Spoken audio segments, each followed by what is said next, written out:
Well, the number of lost is overwhelming. And when I think of them all together, going to the same place, and they're still here with us. And when I put this together, I wanted them all together for us to come and see whenever we wanted to or whenever we needed to do it. Just to be reminded that they're still here with us. They're still taking care of us just as we took care of them. We have Sergeant Eakin. We have Sergeant Raymond, who's in my battalion. Specialist Brown. Staff Sergeant Holgleys. Staff Sergeant Schulbert. We have Specialist Bird. We have Specialist Hardy. Specialist Brown. I guess it just makes me feel closer to them. It's just hard when you can't see them anymore. So I guess whatever we can do just to get closer or to remember them. Just one of those things, I guess. And when we take it back home, I also want people to see proof of what these soldiers and Marines, airmen and sailors have gone through here. With the ballistic glass, you'll see gunshots through it. What an IED blast does to metal. It's a very violent thing. It's represented here in this obelisk. But we still stand very strong and work together to resolve this issue here and to get back home safe with our families and remember everyone that came with us that won't be going home.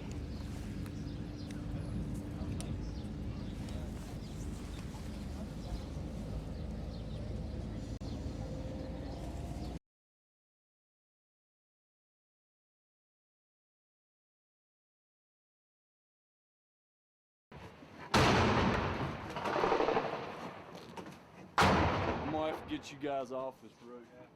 I want you to just follow me. That's some orders. Let's get the fuck out of here. Come on. A world away from the political battle now raging at the Pentagon. Here, there is no talk of Rumsfeld, no talk of retired generals. This is active duty. This is a complex attack. Mortars were fired, followed by what U.S. Marines initially believed to be a suicide car bomb, and then a sustained gun battle for a couple of minutes. This is a normal occurrence for this location in downtown Ramadi. Attacks like this happen on a daily basis, sometimes 4 or 5 times a day, lasting anywhere from 30 seconds to hours long. The next moments at the governor's compound are hectic. Platoon Commander Lieutenant Carlos Getz puts 2 phones to his ears, trying to figure out exactly what is going on. Resupplying ammunition to the fighting positions almost as fast as Marines are firing it.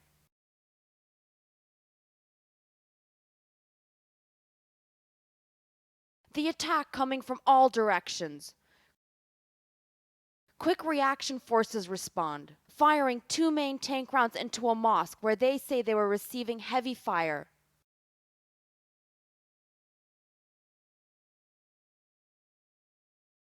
The gunfire ends. A victory smoke is lit up. Celebrations down below.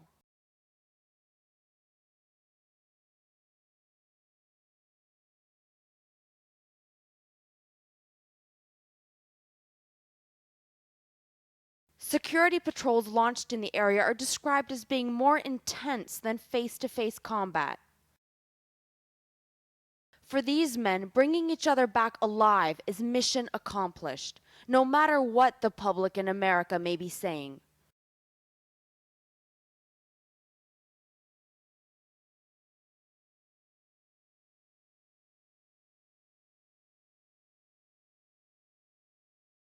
All these men know the fight will be back again, no matter who stays or goes inside the Pentagon. Arwa Damon, CNN, Ramadi, Iraq.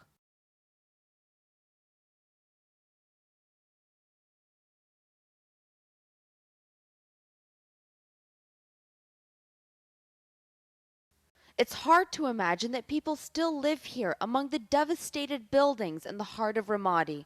Each building bears the scars of the daily pitched battles, like the one we experienced earlier this week between Marines guarding the governor's compound and insurgents. But on a joint Iraqi-American military operation, we met some of the families who have no choice but to stick it out, right near the compound.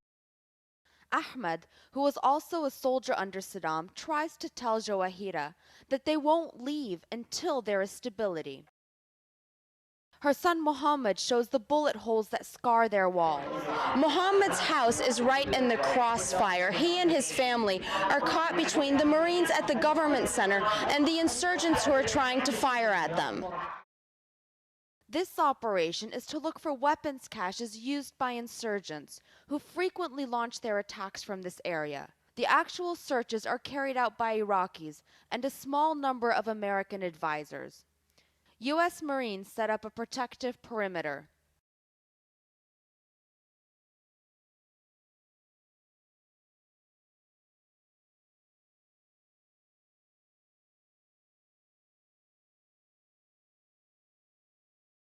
For the Iraqi army here, it's more like learning on the job. Of course, there's no confusing these troops with Americans. Some things remain a la Iraqi. Taking a break to buy candy after searching this store. They are a light-hearted bunch, as Saeed puts it. Despite everything that we go through, he says, we like to joke and laugh.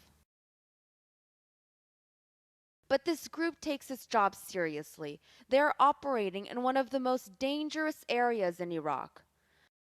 Dangers that are very real to 12-year-old Haneen, who says that she is scared all the time, a sentiment echoed by her younger sister. Their mother, Khilud, says that she is helpless to protect her children. It's these men's jobs to convince the people of Ramadi that they can keep them safe and to be able to keep that promise. The process of training the Iraqi army moves forward, one small step at a time.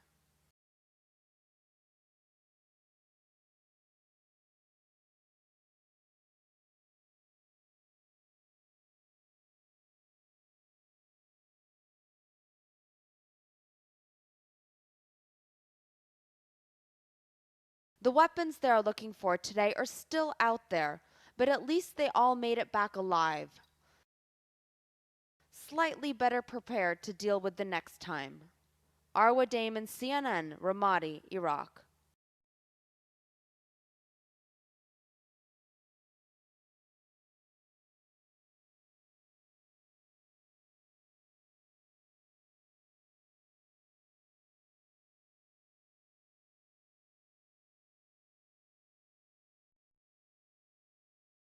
Downtown Ramadi in Iraq's Anbar province is in shambles.